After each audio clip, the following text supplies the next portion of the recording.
Hello everyone, hope you all are fine, and today I am going to tell you something about case laws.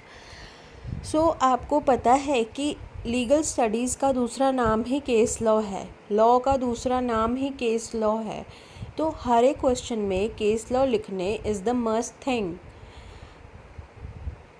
आप अपनी future planning as अ जज कर रहे हो, आप अपनी future planning as a law clerk कर रहे हो, या फिर आप अपनी फ्यूचर प्लानिंग किसी भी चीज़ में कर रहे हो, वेदर वो एडवोकेसी हो या कोई और भी चीज़ हो in the field of law, तो आपको केस लॉज पढ़ने की, केस लॉज याद रखने की आदत होनी चाहिए।